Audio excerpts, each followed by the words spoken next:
Bismillahirrahmanirrahim. Assalamualaikum warahmatullahi wabarakatuh. Perkenalkan, nama saya Ridwan Musmin dengan NIM 251731145. Saya dari kelas C.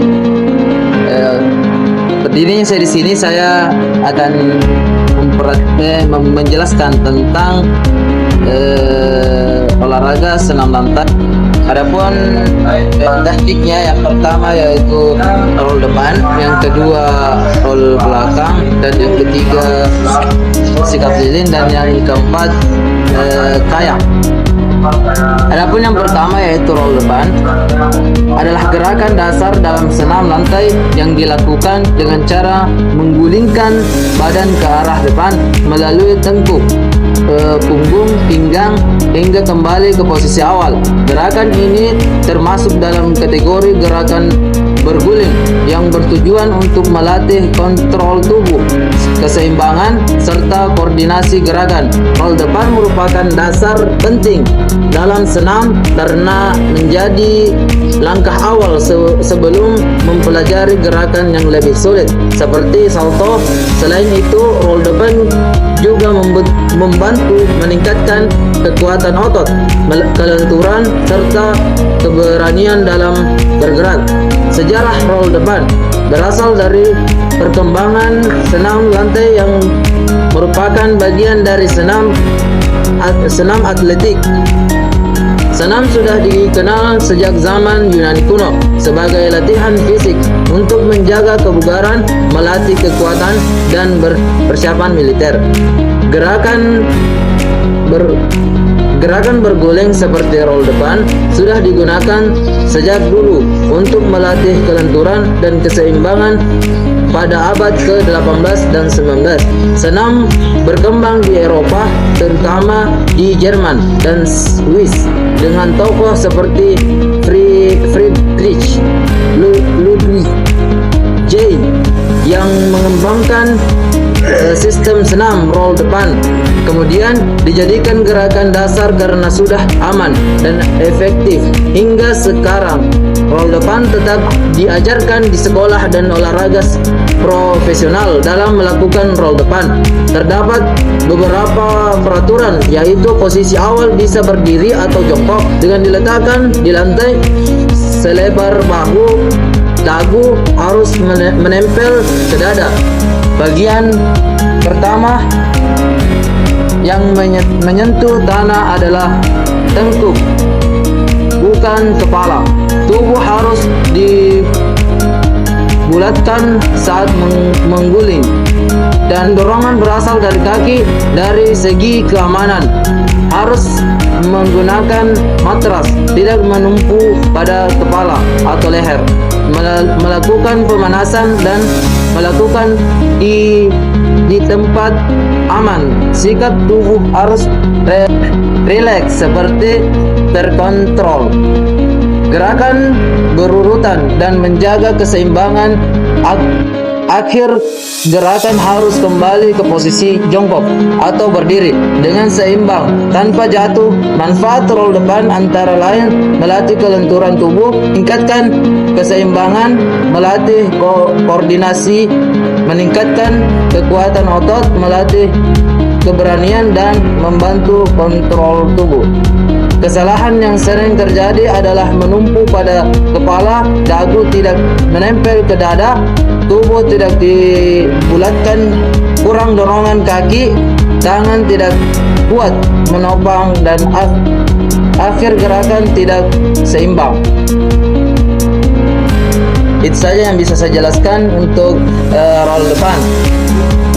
Sebagai contoh roll depan, yaitu meletakkan kedua tangan di atas matras, 4 jari rapat, 1 jari terpisah yaitu jari jempol, dan tangan itu berbentuk V di atas matras. Lalu dagu diletakkan di dada.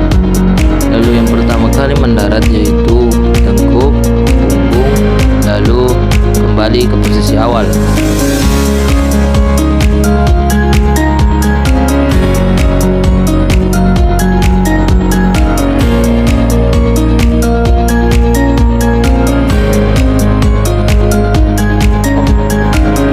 Baik, untuk teknik yang kedua kedua yaitu roll belakang. Roll belakang adalah gerakan dasar dalam senam lantai yang dilakukan dengan cara menggulingkan badan ke arah belakang melalui punggung, pinggang hingga kembali ke posisi awal. Gerakan ini termasuk dalam gerakan berguling yang bertujuan untuk melatih keseimbangan, koordinasi, serta kontrol tubuh. Roll belakang lebih sulit dibandingkan roll depan karena membutuhkan kekuatan tangan dan kontrol yang lebih baik. Selain itu, gerakan ini juga melatih keberanian serta kelenturan tubuh, terutama pada bagian punggung dan leher. Sejarah roll belakang berasal dari perkembangan senam lantai yang merupakan bagian dari senam artistik yang sudah ada sejak zaman Yunani kuno sebagai latihan kebugaran dan persiapan fisik. Gerakan berguling ke belakang mulai dikembangkan dalam sistem senam modern di Eropa seperti di Jerman dan Swiss dan dijadikan sebagai latihan dasar karena efektif melatih kontrol tubuh hingga saat ini. Roll belakang tetap diajarkan dalam pendidikan jasmani dan olahraga. Senam dalam melakukan roll belakang terdapat beberapa peraturan, yaitu posisi awal jongkok dengan punggung menghadap arah gerakan. Kedua tangan berada di samping telinga dengan telapak tangan ke atas. Dagu menempel ke dada. Tubuh dibulatkan dan dorongan berasal dari kaki serta bantuan dengan tangan saat menolak lantai. Dari segi keamanan, gunakan matras, tidak menumpu pada leher atau kepala. Melakukan pemanasan dan dilakukan di tempat yang aman serta dengan pengawasan jika masih pemula. Sikap tubuh harus rileks tetapi tetap terkontrol.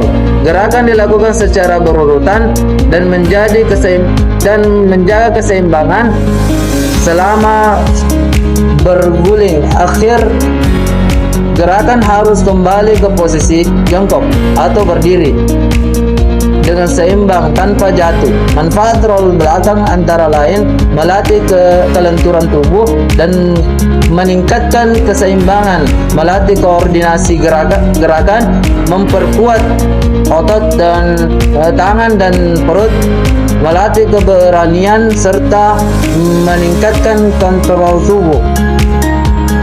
Kesalahan yang sering terjadi adalah tangan tidak siap menolak, kepala tidak ditundukkan, tubuh tidak membulat, dorongan kaki kurang kuat, posisi tangan salah, dan akhir gerakan tidak seimbang.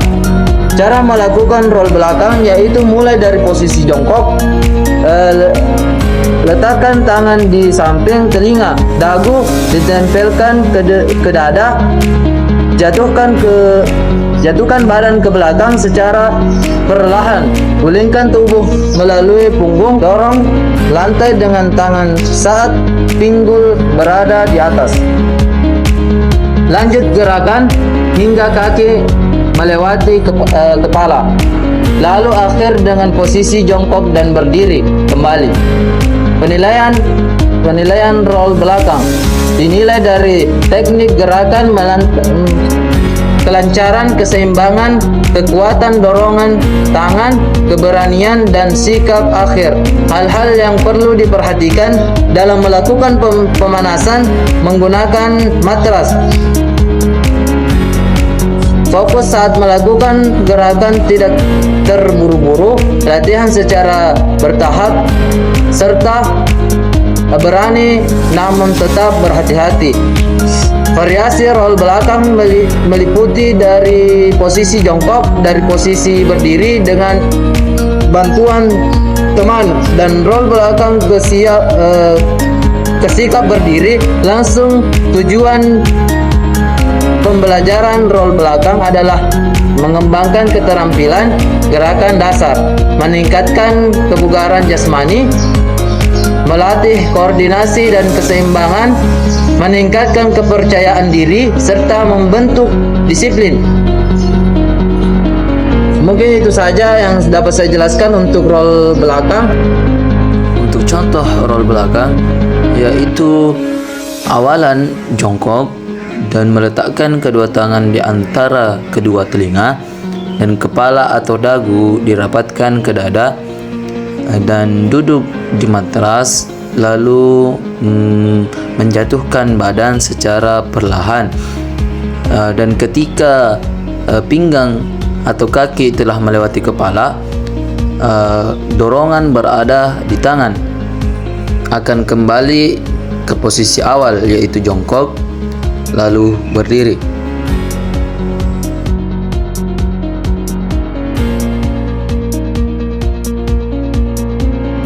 Selanjutnya itu yang ketiga, sikap lilin. Sikap lilin adalah salah satu bentuk gerakan dasar dalam senam lantai yang dilakukan dengan posisi tubuh terbalik. Pada gerakan ini, tubuh ditopang oleh bahu, tangan dan bagian kepala belakang, sementara kedua kaki diangkat lurus ke atas sehingga membentuk garis tegak seperti lilin yang menyala. Gerakan ini membutuhkan kekuatan otot, keseimbangan, serta koordinasi tubuh yang baik. Sikap lilin termasuk dalam kategori gerakan statistik karena mempertahankan posisi tubuh dalam keadaan tertentu selama beberapa detik. Sejarah sikap lilin.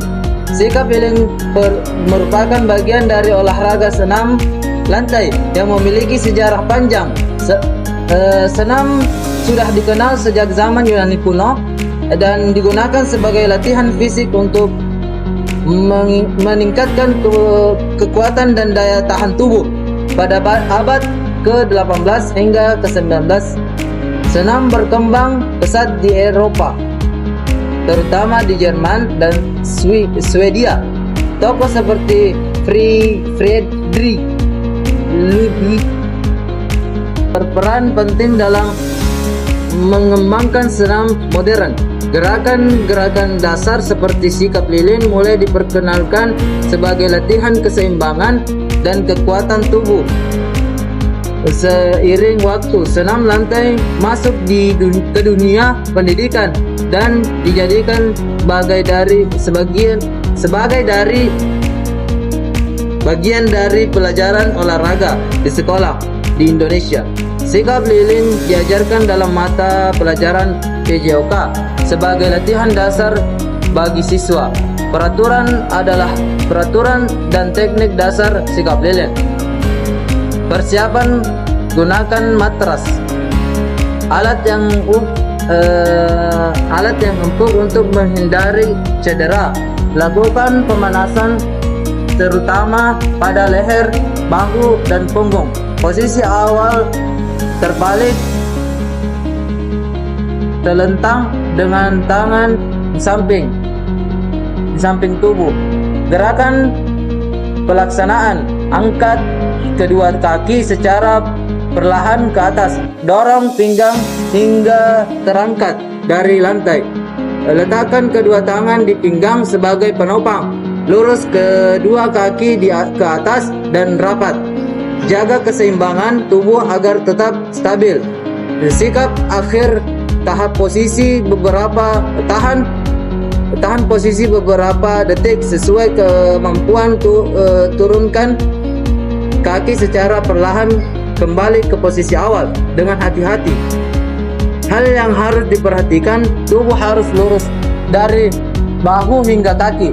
Kaki tidak boleh bengkok atau terbuka dengan menopang pinggang dan kuat. Jangan menoleh ke samping karena berbahaya bagi leher. Lakukan gerakan dengan perlahan dan terkontrol. Manfaat sikap lilin: manfaat fisik, melatih keseimbangan tubuh menguatkan otot perut, punggung, bahu, dan leher. Meningkatkan kelenturan tubuh, membantu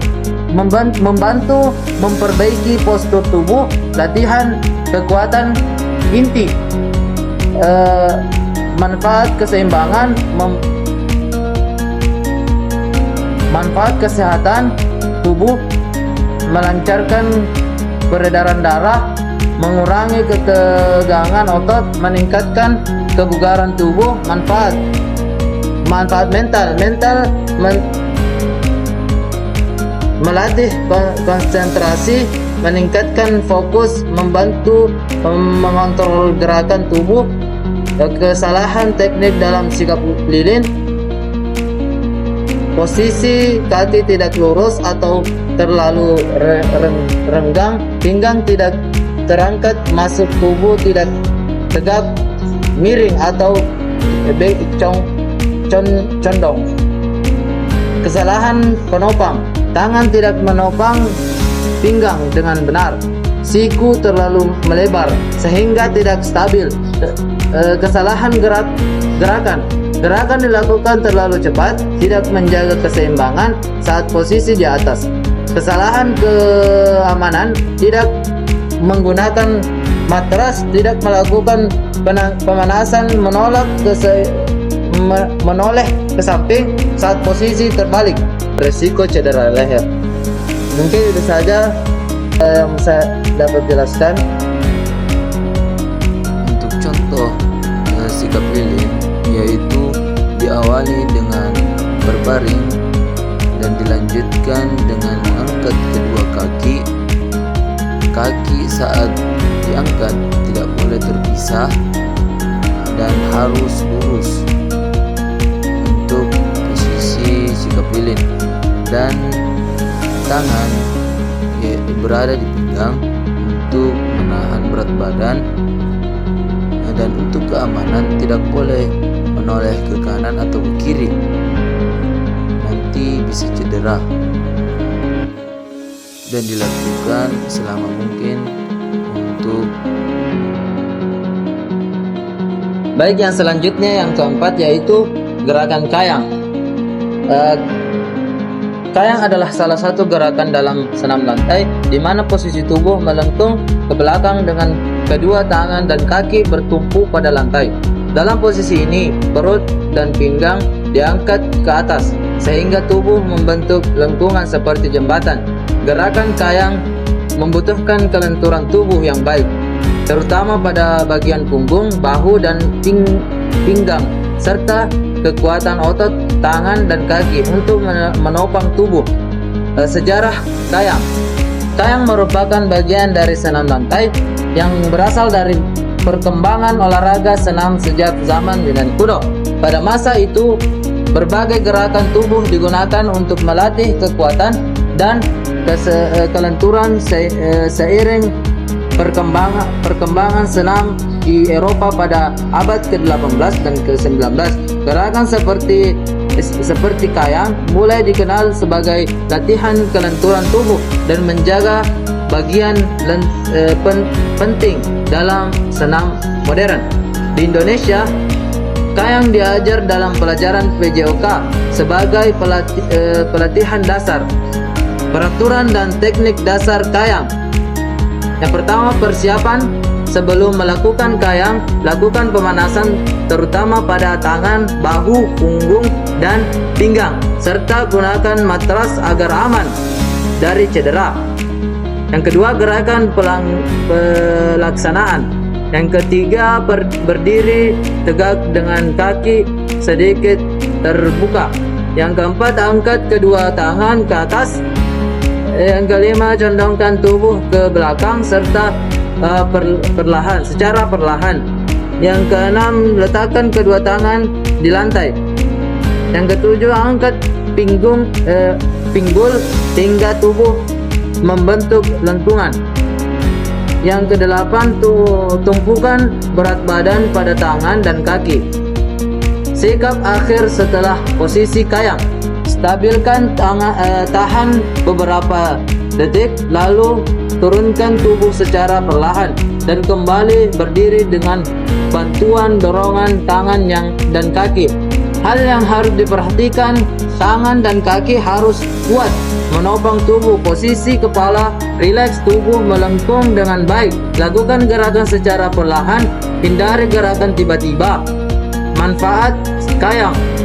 Manfaat fisik, melatih kelenturan tubuh, terutama punggung, menguatkan otot tangan dan kaki, melatih keseimbangan, memperbaiki postur tubuh, dan manfaat kesehatan, melancarkan peredaran darah, mengurangi kekakuan otot, meningkatkan kebugaran tubuh. Manfaat mental, melatih keberanian, meningkatkan kepercayaan diri, melatih konsentrasi. Kesalahan teknik dalam kayang, masalah posisi tubuh tidak melengkung dengan baik, pinggul terlalu rendah, posisi tangan dan kaki tidak seimbang. Kesalahan penopang, tangan tidak kuat menopang tubuh, kaki tidak stabil. Kesalahan gerakan terlalu cepat, tidak melakukan pemanasan. Kesalahan keamanan, tidak menggunakan matras, memaksakan tubuh saat belum lentur dalam posisi tangan yang dapat menyebabkan cedera. Baik, itu saja yang dapat saya jelaskan tentang kayang. Untuk contoh sikap kayang, yaitu awalan berbaring dan meletakkan kedua tangan di antara kedua telinga dan kaki dibuka, lalu pinggul diangkat dan berat badan bertumpu pada tangan dan kaki.